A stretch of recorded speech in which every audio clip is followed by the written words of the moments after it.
Crypto Trader is proudly brought to you by eToro. Discover a simpler way to trade and invest in cryptocurrencies and more.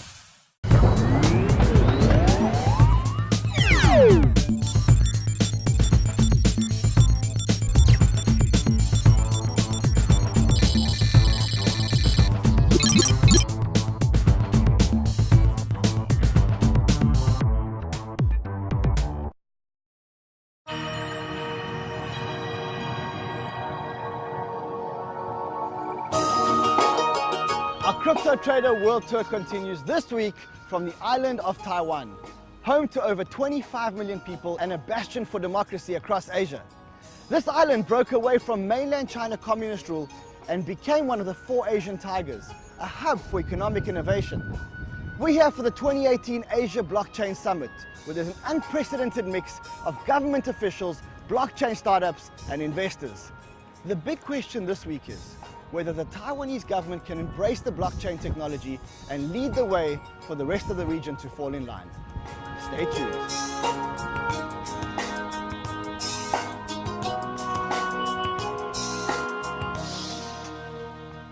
Our first stop is at Taiwan Legislator offices, where we're here to meet the world's first crypto congressman.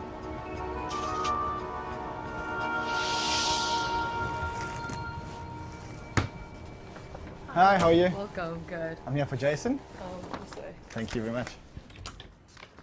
Hi. Welcome, welcome. You must be Crypto Congressman Jason.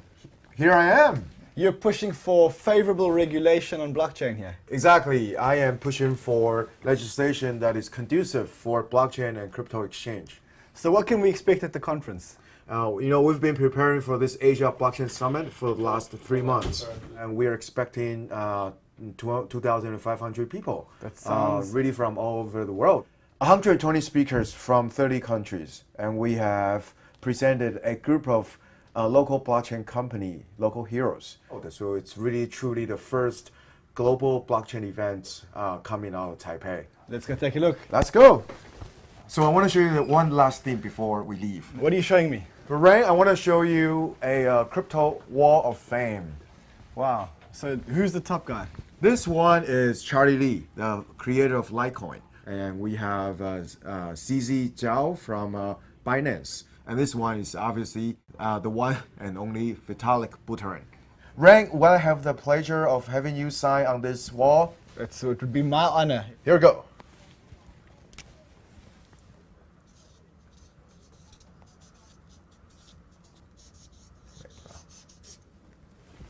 Very cool. Let's go to the summit, shall we? Let's go.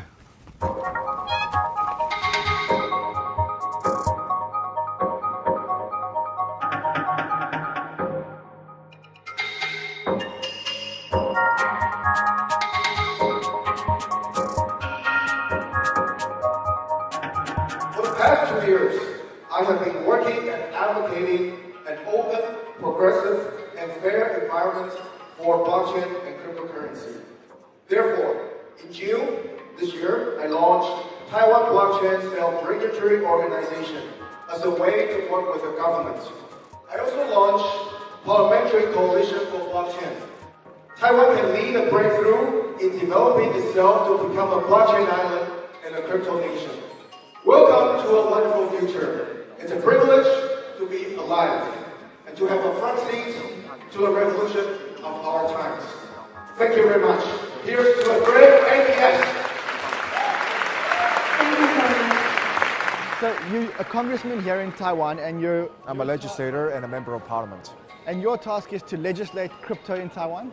Well, my task is literally remove any legal barriers for technology and innovation.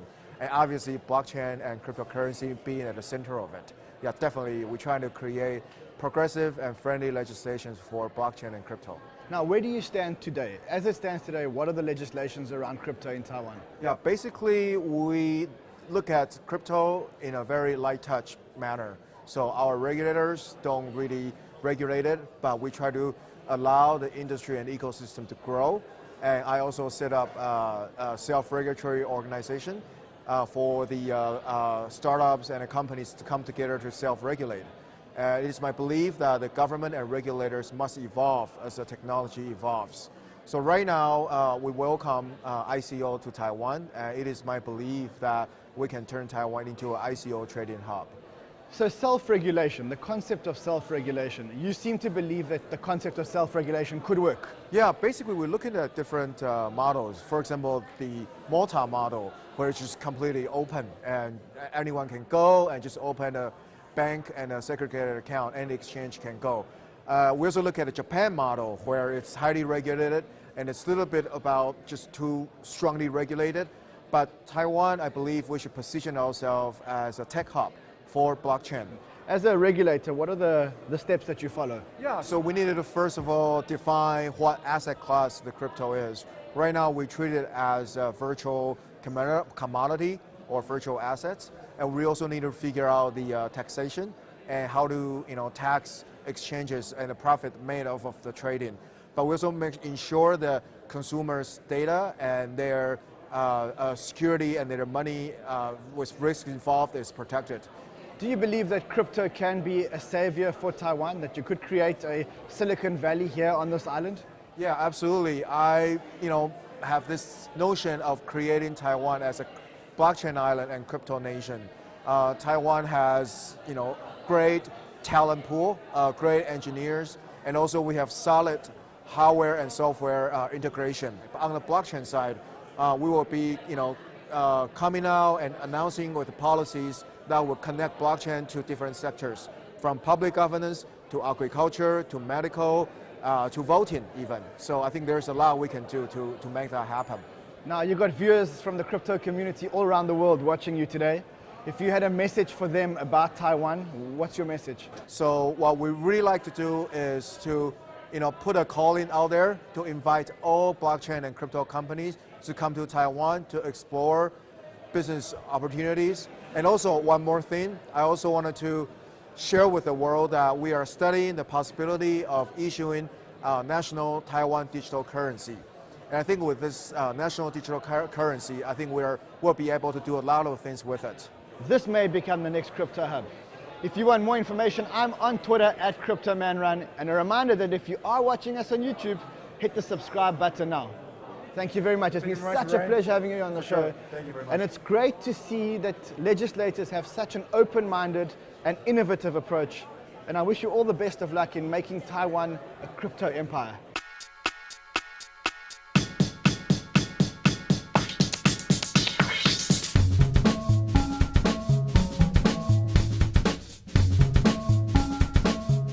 But Taiwan is very good in the sense that it's not so much what the regulation is today. Taiwan has a very large talent pool, so that's why finance is kind of very interesting in Taiwan, not only for the regulatory competitiveness, but we also look at the tech talent. So I would welcome everybody to Taiwan. I think Taiwan is a hub for innovation, for blockchain innovation in Asia. So I would encourage everyone to come here and explore this island. Some call him the most powerful man in crypto. We think he may be one of the most powerful people today in the entire world. Changpeng Zhao is the founder of Binance and is with me in a special edition of Crypto Trader. CZ, so good to have you. Thank you for having me. It's a pleasure to be here. So you announced it's a big anniversary today. What is the anniversary that you guys are celebrating today? So last year on this day, July 2nd, we finished our ICO. So we raised $15 million worth of cryptos on our hands. A year later, you've taken the $15 million and today it's $1.5 billion. And you're buying back the tokens. Yes. Why are you buying back the tokens? So yes, so basically a year ago we sold half of our tokens half of our total supply. And as part of our white paper, our promise is to use 20% of our profits each quarter, buy them back, and then burn them. So now we're buying them back at 100x price. So a year ago, if you paid me $1, now we're giving you $100, buy them back. So you got a lot of people smiling. Yes. So let's go back a little bit. When did you start Binance and what made you start Binance? Right, so actually this idea is kind of old.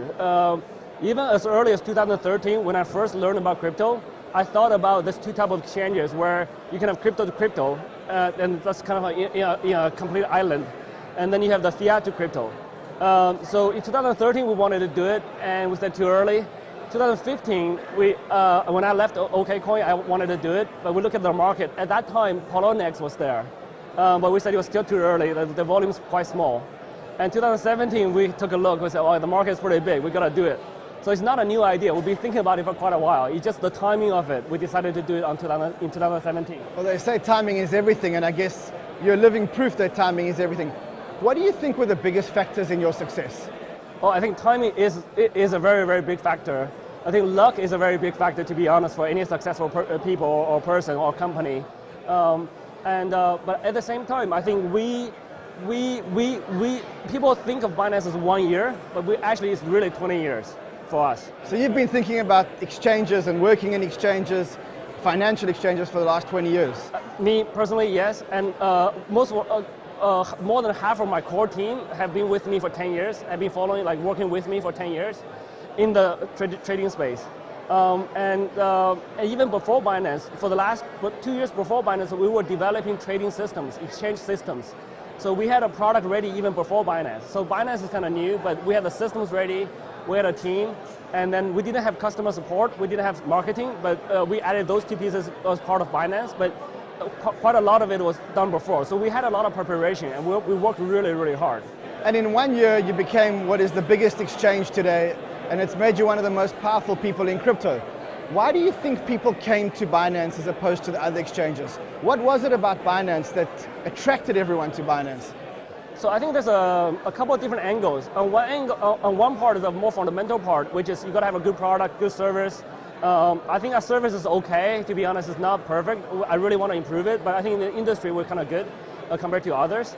But I think the other big part is your ethical, your behavior. So there's a lot of dodgy stuff that goes on in the crypto space. We want to be the most ethical, most proper exchange. So that's our philosophy. We really want to protect users. We actually don't say that a lot publicly, but people understand it. People are smart. So people tell other people we're a good exchange. We actually use our power. We have a lot of responsibility. We have to use our power very carefully. We're very careful about the projects we support, because whichever one we say we support, everybody rushes in. We bear the responsibility. Now, how big is the operation today? How many people work at Binance today? So today, I think we're under 250 people. I think we're 238, 39 people, the total team size. Compared to other exchanges, I think most of the other exchanges in the top 10 are more than 1,000 people. So we have a very small team. So you arguably are now the #1 exchange in the world. What's your strategy going forward? So I think basically crypto is just the beginning. We're just at the beginning of the crypto space. There's a lot more coins coming out. There's a lot of stuff coming. There's a lot of good projects. So I think as an exchange, we're the liquidity provider. If you think about cryptocurrency, the blood of the economy, we're the heart. We're pumping the blood, right? So we're making everything circulate. So I think our job is to identify good projects, help them. And so this is why we have the Binance Labs, which invest in earlier stage projects. We have Launchpad, which is an ICO platform. We haven't really used it too much because we're too busy with Exchange. So we want to push that. We also have a lot of social responsibility. So we now have a Binance Charity Foundation. We have made a few donations in Africa already. So there's a lot of stuff, and also Binance Academy, which is a research arm for Binance, and also Binance Info, which is an information distribution platform. So all of those stuff, I'm actually not too involved. I'm only involved on the exchange part because that's the only thing I know how to do. I want to hire the best people to run those other branches or departments, and I just do what I do best. Now, you talk about all using Binance Coin, and there was news earlier this year that you guys are launching a decentralized exchange. What's the logic of launching a decentralized exchange if you are the biggest centralized exchange? Right, so I believe that decentralized exchange is the future. I don't know when that future will come here yet. So again, I think we're at the early stage for that. So I don't know if it's a year, 2 years, 3 years, 5 years, I don't know, but we got to be ready for it. So we're now actively investing our efforts, our time into it. We have a dedicated team working on this. I'm hoping to see a prototype within a couple of months. So do you see the decentralized exchange eventually eliminating the current centralized exchange? I think this depends on what time frame you're looking at. If you're talking about 5 to 10 years, I think yeah. And is this because of security issues and hack issues, or is it a much bigger thing? I think it's a much bigger thing. I think centralized exchanges right now have much higher efficiency, so much higher trading volume. And that actually today, I think Binance is probably more secure than decentralized exchanges. I think that's a misconception for people. But decentralized exchanges will give you more freedom, right? So you can be more anonymous in terms of your trading. You don't have to hold your assets on the exchange. It doesn't necessarily mean that it's safer for you. You just think you have more control, right? The performance of decentralized exchanges will always be slower than centralized ones, because if you have 1,000 computers synchronizing with each other versus one computer that just processes it and we're done with it, the decentralized one will be slower. But once they're fast enough, I think many of the volume may over, but I think that's going to take a couple of years. I want to segue a little bit because I know our viewers are watching this and they're saying, I want to get my coin listed on Binance. I was watching you walking and every 2 minutes someone comes up to you and says, will you list my coin on Binance? What's the process? Who decides? How do you make those decisions? Right. So I'm actually no longer involved in those decisions at all. We have a team, which is called a research team. There's only one way to submit listings. But the guys coming up to me and telling me, hey, explaining a project to me, that's nothing. There's nothing I can decide in like 1 minute, 2 minutes, even one day. In order to learn about a project, you got to look at the white paper, read it, understand it, play with the products, research the community, look at the source code on GitHub, look at the community reviews on Reddit. So there's a lot of stuff going on. But fundamentally, we look for three things. We look for a good team, ideally a team with history. Team with ability is kind of hard to tell if they're going to do the right thing or wrong thing, but team with a good history tends to carry on. And we look for products. So if you just have a concept, it's good, but I think Binance is kind of slowly no longer listing concept coins. We're too big. If you just have a concept, you can list on a smaller exchange first, and we can monitor the performance if you. So you actually want the product to be working? Yes, and not only that, we want the product to have users. So that's the third thing. So we actually check how many users you have. So we don't publish any hard standards. So for example, you have to have like say 10,000 users in Telegram, because if we say that, people are just going to incentivize people to join the Telegram group. Or buy Telegram groups which are existing. Yes.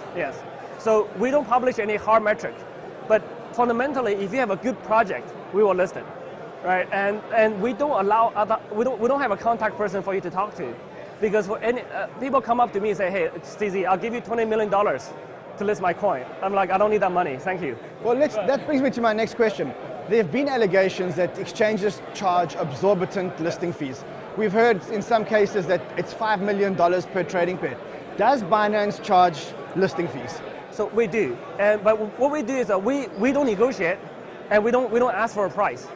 The project team, when they submit the application, they tell us what they want to pay, and you can say zero, which we will accept. And we have listed coins that said zero. But is it a case that if I tell you that I want to pay $1 million, that I have a better chance of being listed on Binance? Actually, so there's a sweet spot of the money you pay. We actually, like, if it's too high, we actually get worried. If you want to pay us like $20 million US, it's like, who would want to pay us $20 million? Who would be that eager to list a coin? Yeah. Most likely some scam, right? So too high is actually not too good. There's a sweet spot somewhere. Zero is okay too. We list a few coins that says zero, and because they're great projects, we list them. So it's a free market. I wouldn't say where the sweet spot is, but it's not that high. We list coins for fairly low fees. Do you see other exchanges as competition? And if yes, which exchanges worry you? So I actually never view the other exchanges as competition, because we don't compete with them. A lot of them wrongly view us as competition. But if you look at our strategy, when they're doing like fiat exchanges, we are doing crypto to crypto.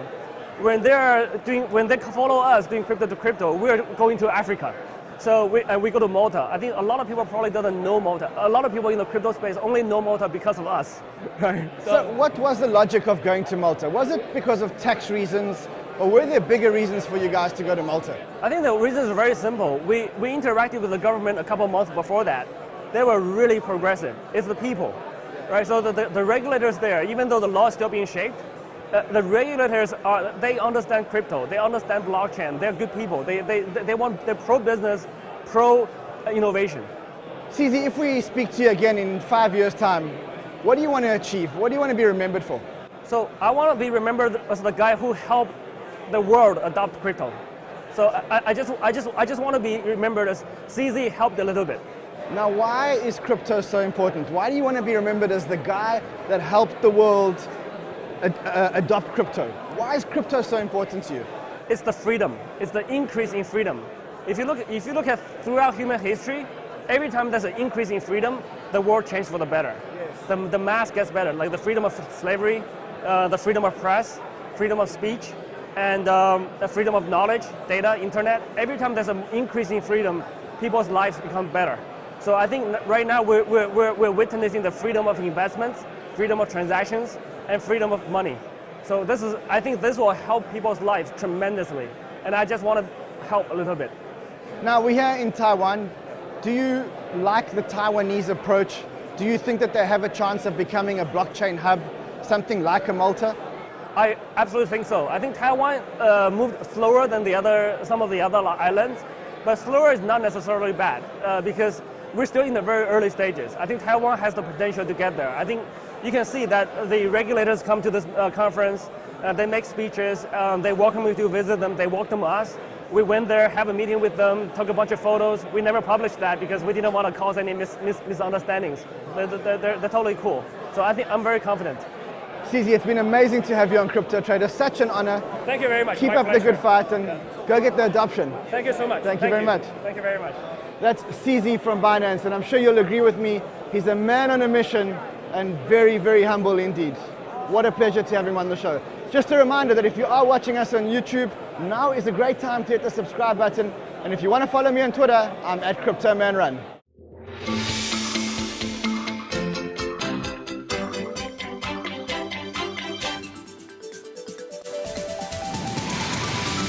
So do you think Taiwan will be the center of the Asian blockchain scene? Of course. Yeah. I think it has a very good chance. Man, that's a very good question, and the answer is yes. What makes you say that?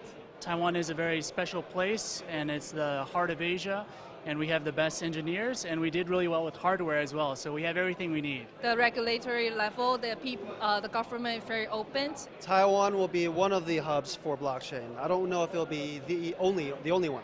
Which other places will serve as hubs? Singapore will for sure. I actually have the confidence, but I have greater confidence for Singapore. As a blockchain developer, we are looking forward to see what happened in Taiwan. Now, do you think Taiwan can become an Asian hub for blockchain development?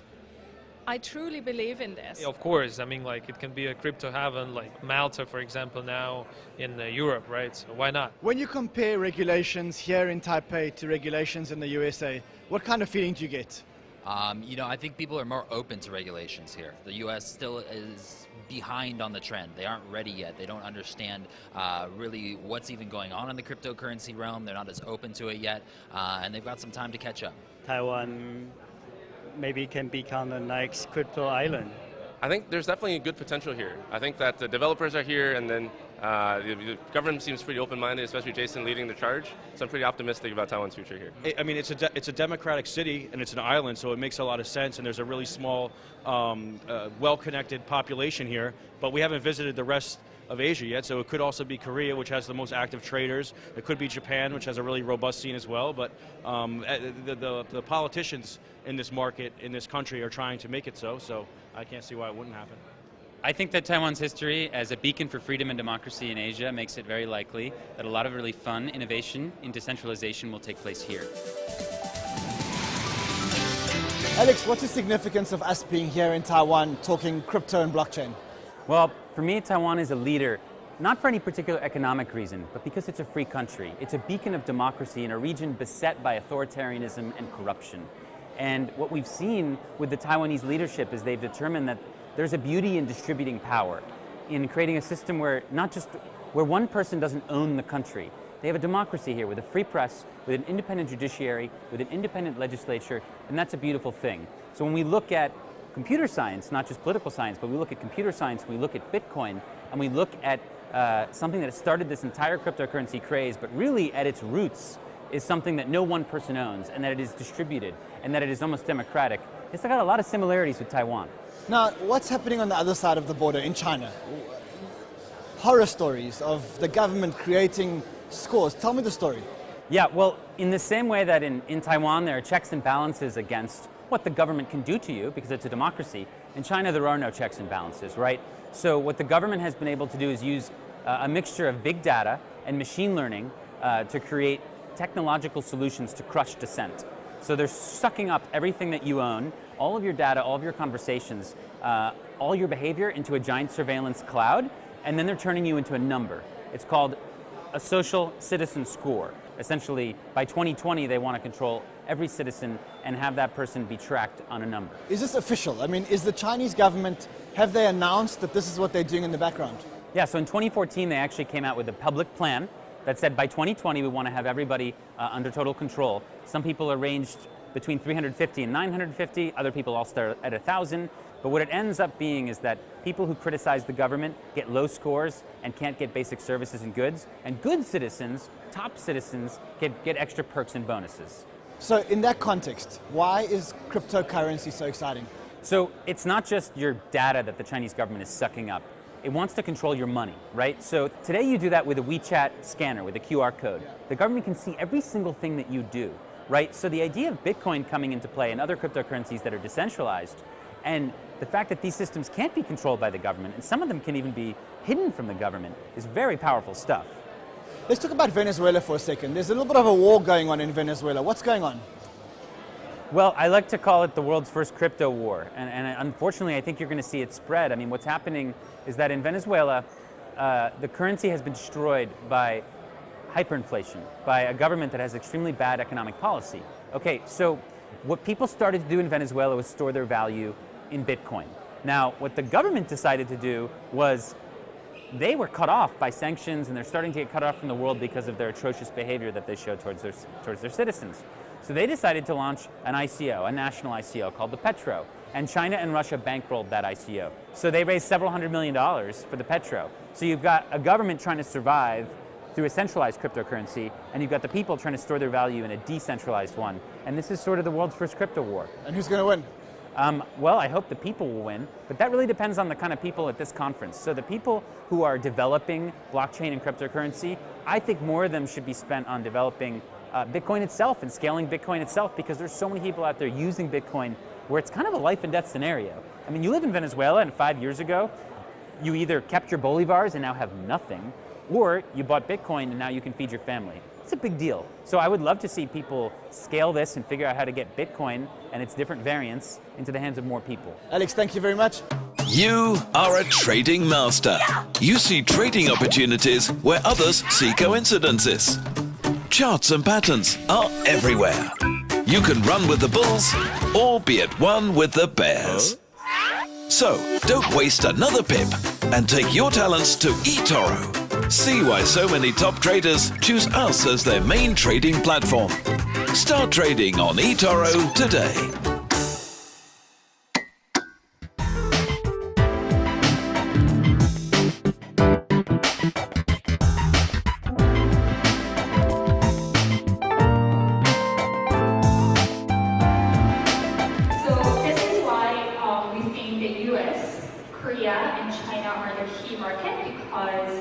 It really drives innovations, and it accounts a large portion of the trading volume. And Korea being one of the dominant liquidity providers, and China with very innovative ideas, but understanding of each market and their trend are becoming more and more important. We continue our coverage from the 2018 Asia Blockchain Summit, speaking about the biggest trends in 2018, and joining me fresh off the stage is Xin-Hei Li, who's one of the partners of GBIC Capital. Xin-Hei, nice to have you on stage. Very nice to meet you. Thank you for having me. Who is GBIC Capital? Yeah, so GBIC is a global crypto fund based in US, China, and Korea. And one of our strengths is we not only do invest in projects, but we help them to accelerate in the global market. So for example, we have invested in many projects, actually over 40 projects, including Argo, Libra Credit, Exim Chain, Thunder, Oasis, Perlin. So really all the A-grade projects? Yes, that's the answer. And you invest in them and you incubate them? Yeah, so we think that acceleration means marketing, PR, community management. We think that help this project to get into the market in US, China, and Korea. is the key success factor for this project. So making them truly international. Exactly. Now, GBIC, how big is the fund and how many people work there? Yeah, so we have 6 partners and it's about 100 million crypto fund. But we do have over 40 employees who are working on the acceleration of the project. And then we got invested by Sequoia China. And this is a consulting arm to help our project to go global. Now, you got off the stage a few minutes ago and you spoke about the biggest trends in 2018. What are the biggest trends that you're seeing?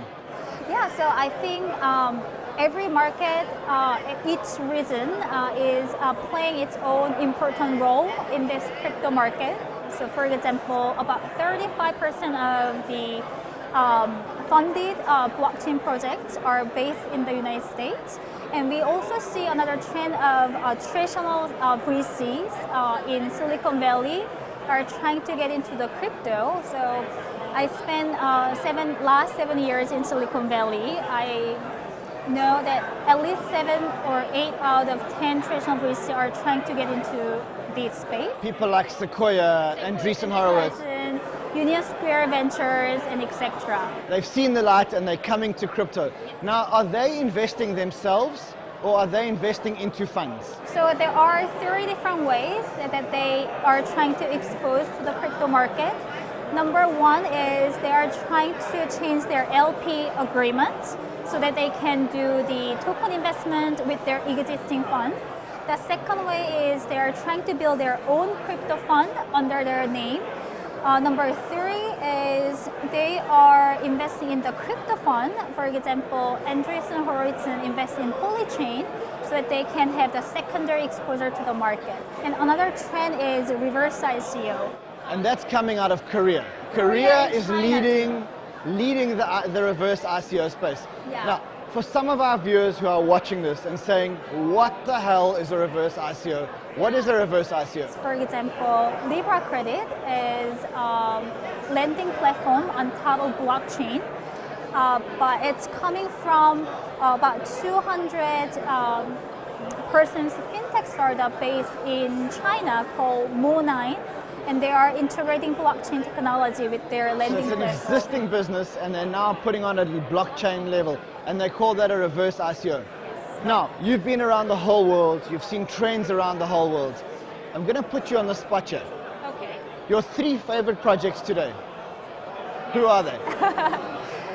So we are currently incubating a project called Argo, AERGO.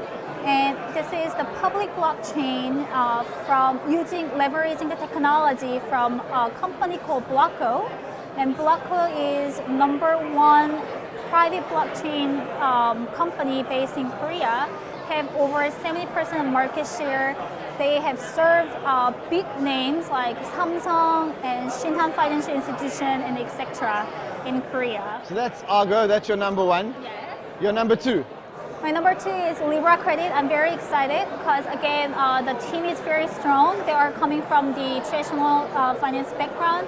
A lot of executives are coming from PayPal, and they've seen how blockchain can really take the financial services to the next level. So existing business, strong team, and now putting the blockchain on it. Yes. So I'm going to put you on the spot. You've got 1 more. What's it going to be? Exim Chain. Exim Chain. Yes. Why do you like Exim Chain? So unlike many other ICO, the team has been working in the technology from 2013 from the MIT lab, and they are about to launch their mainnet. And not many projects have launched their mainnet, right? So I'm really excited about Exim Chain because supply chain management is one of the areas that the blockchain can really disrupt and revolutionize the industry. So you're talking about Exim Chain, you're talking about Libra Credit, and you're talking about Argo. Yes. We're going to call you out on those. It's been such a pleasure having you on our show. Very nice to meet you.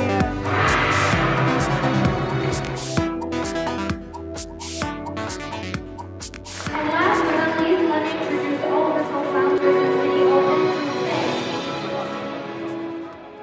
So I'll take this opportunity to thank everybody for coming into Taipei City. Thank you for coming here. It is my pleasure to do this, to really bring forward blockchain and cryptocurrencies and fintech. This is the moment. We are going to transform Taiwan! It's been an eventful couple of days in Taiwan at the 2018 Asia Blockchain Summit. With me, I've got one of the organizers, Andrew Fay. Andrew, welcome to Crypto Trader. Thank you, Ryan. Is crypto a big thing here in Taiwan? I think crypto is starting to gain a lot of momentum, as we observed. I came back last July, and we were a little coffee shop of 5 people. Now we have a big conference of 2,000 people attending. This just kind of identifies how the momentum and trend we're going to heading towards in entire Taiwan, and it's a lot of excitement right now. So 2,000 people here. Who are these people? Are they projects? Are they investors? Are they legislators? Who's here? So we invite a lot of people from the government entities and also from quite a lot of regulators as well. And then as you see, Jason invited a lot of legislators to come. So it was like a really focus on regulation and have extended to other discussion. And there are a lot of blockchain enthusiasts and people trying to learn more blockchain. Now, how instrumental is Super Crypto Congressman Jason in the development of the Taiwan blockchain scene? Wow. Jason has been helping a lot of startups of all sorts, and he's been paying huge attention of his time on helping blockchain and cryptocurrency initiatives to really branch out of a better future here in Taiwan. What do you think of Crypto Congressman Jason? Yeah, he's awesome. Yeah, he's helping Taiwan industry a lot.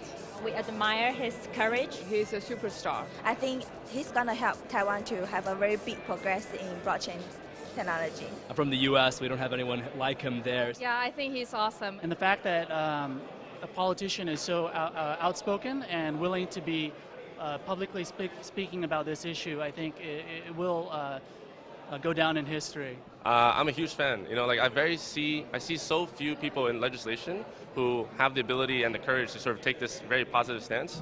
Do you think we need more regulators like Jason? Definitely.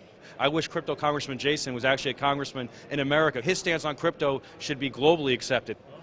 Boom, money, thank you guys. But can he actually get the laws drafted and approved? Is he the man? I think he can get the movement started, and that's what's really most important. Even if you get the regulations drafted, through lobbying efforts, that's not gonna jumpstart a spirit of cryptocurrency and blockchain in Taiwan. The only way to do it is more grassroots approach, and just what Jason's been doing, starting conferences, meetup groups, and just supporting entrepreneurs, just jumping on blockchain and just immerse themselves into this new technology.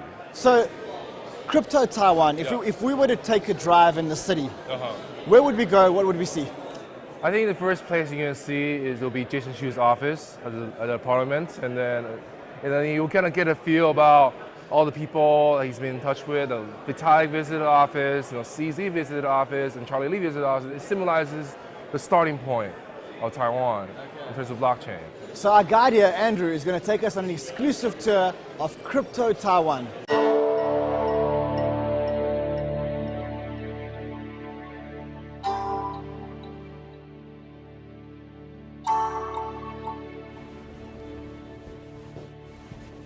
Hey, welcome to my office. So good to see you. This is our Taiwan office. The UpLive offices in Taiwan. Yes, this is where we run all of our Taiwan operations for UpLive as well as Gifto. It's quite a big operation. What are these people doing?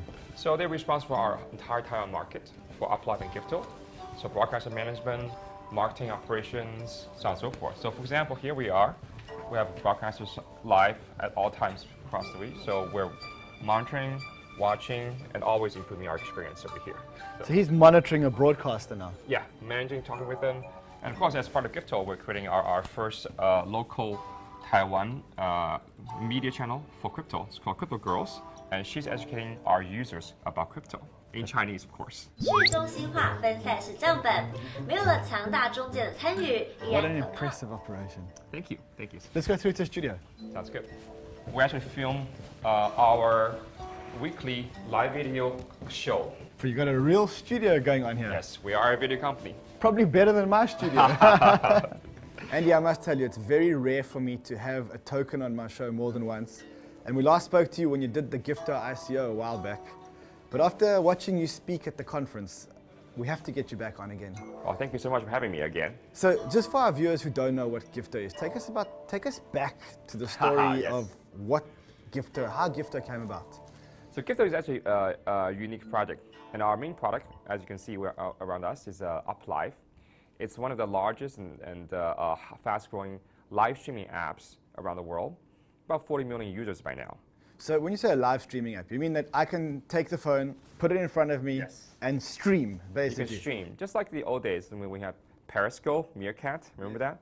But here, we add something that's very important, monetization. So in any media, the monetization right now is mostly ads, right, or sponsorships. In our live streaming, we add virtual gifts.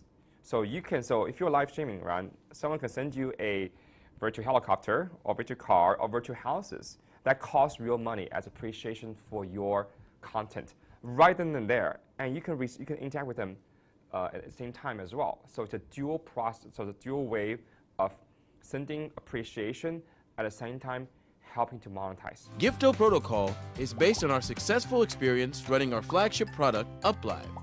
In UpLive, users can buy thousands of awesome virtual gifts for broadcasters, like virtual unicorns and Lamborghinis. Okay, so in comes the blockchain. How does the blockchain change your business model? As you know, I used to run Zynga in China. Yes. So I've been building games for the last 10 years. But my broadcasters have been complaining to me for a long time. Say, hey, I have maybe 50,000, 100,000 fans, which is great for a influencer, but it's nothing for advertisers, right? Yeah. So they get 0 for. So they ask me, how can I get gifts on Facebook, on YouTube, on Instagram as well? So we actually developed a web-based virtual gifting solution where they can post a link, just like a donation link, right? And those gifts are ERC 721 tokens. So they can take the gifts any way they want. It sounds too good to be true.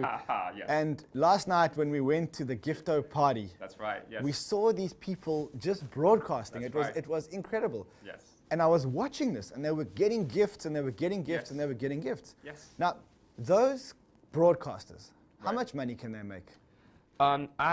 So they broadcast an hour or two a day, right? So it's a part-time job.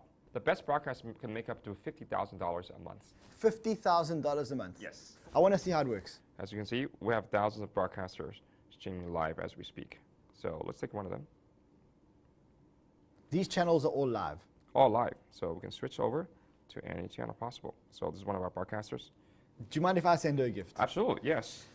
I'm going to, given the fact that it's the World Cup, I'm going to send a little World Cup trophy. Yeah. And she just got a football trophy from me, a World Cup football trophy. Exactly. With 15 giftos. She's getting a lot of gifts. Yes, she'll be very happy. It looks like it's seamless. Yes, that's the way it should be, right? Crypto should not be this hard thing that only people with engineering or finance background can understand. It should be any mass user can enjoy the benefit. I'm going to challenge you on your token economics. Yes. What creates scarcity in the token?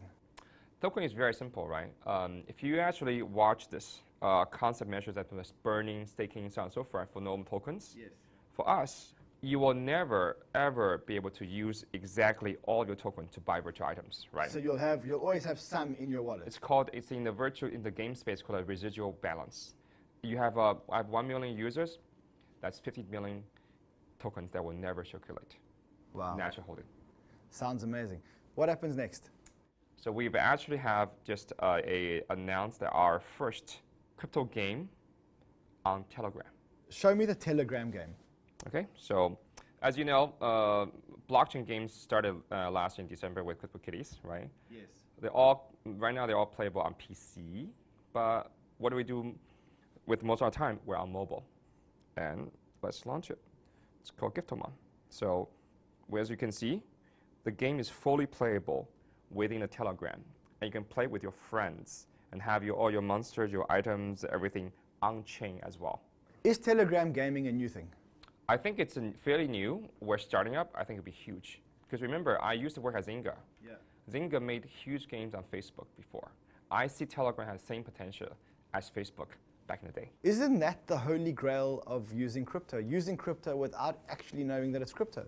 I think that's exactly where the next phase is, right? Crypto is in the early phase right now. It's all the frenzy about people buying and then trading crypto.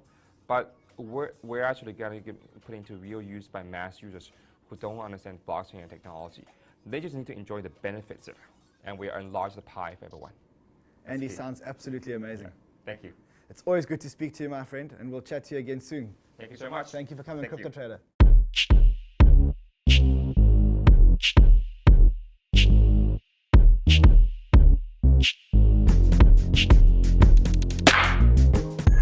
Taiwan has always been known for its hardware technology manufacturing capabilities, and in the blockchain revolution it should be no different. We're here visiting a company called CoolBitX, which is manufacturing a cool hardware wallet.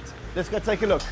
Hey, how are you? Good, how are you, Rand? Are these your new offices? Yes, this is our new office. Looks pretty cool, looks like a real startup. Yeah, we just moved in this year. It looks amazing, and there are wallets over here I can see.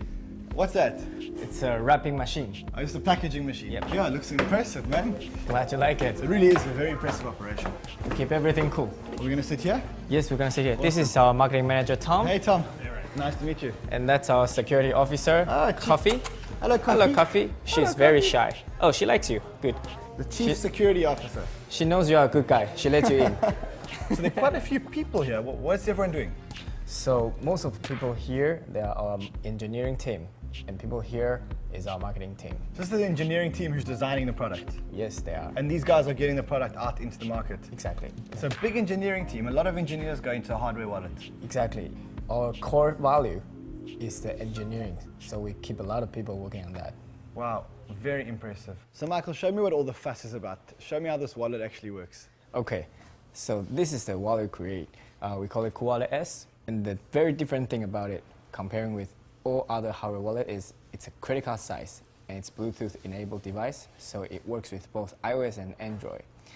So we shorten the entire transaction operation time from typically what you have with USB based wallet, 3 to 5 minutes, to only 10 seconds. So let's just go back a little bit. So first of all, this works with an app and a phone, which is already quite unique, right? Because if I want to use my other wallets, and I'm not going to mention their names, but I have to take it into my laptop. Correct. So now you've got a wallet that actually works with the phone. Yes. So do I need to download an app? Yes, we have developed our own native iOS and Android app, which gives a very unique experience where you have previously laptop software wallet. You have to download them and open a laptop and open the software, and then turn on the Wi-Fi and plug in the USB. So it takes 5 minutes to execute a transaction if you're lucky. Right. Now, how does this work with the mobile phone? Okay, let me give you a very quick demo. Sure. Okay, let's say let's use Ripple, for example. My favorite token.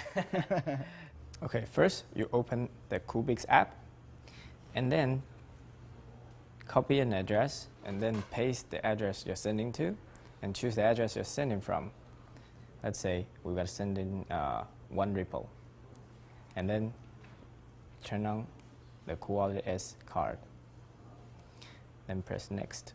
Now the Bluetooth's talking to each other, so the phone is talking to the card. Correct. So I'm going to confirm it. No. Now it's asking for your Face ID. Now it recognizes my face. Now the app is sending the transaction detail to the card to make the transaction. Okay. Okay. Now press confirm. You press the confirm on the card. And again, okay. You'll see once you press the button to confirm the transaction signature is being sent to the phone, then broadcasted to the blockchain. No. Simple as that? Simple as that. Okay, I have a whole lot of questions for you. Okay. The battery lasts 3 weeks. What happens if I lose my wallet? If you lose your wallet, it's same as every other hardware wallet. You recover using the seed? Using the seed, yes. So you've basically created a wireless wallet that talks to a cell phone via Bluetooth and is as secure. Is it as secure? It's even more secure because what we do here is what we call 2+1 authentication. Mm-hmm. The card itself only recognizes the user's own phone. If it's your phone, then it wouldn't talk to your phone. Phone, card, and face. Phone, card, and the face, correct. And that makes it so secure? Yes. Now, how many of these wallets have you distributed already? Okay, by the end of last year, we already sold 100,000 units worldwide. And what's the plan to distribute them further?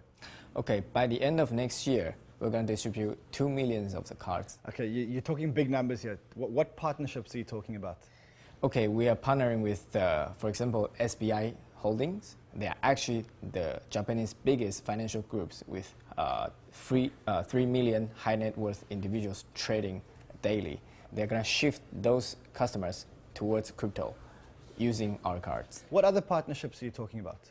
Okay, so we also partner with first Shapeshift. Through Shapeshift, people are going to be able to trade on our hardware wallets without opening an account or knowing who we are trading with.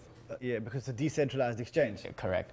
That's one. And the second one is Joiso, a hybrid decentralized Ethereum-based token exchange, which offers the same functionality, except it's for tokens, but Shapeshift is for chains, coins. Yeah.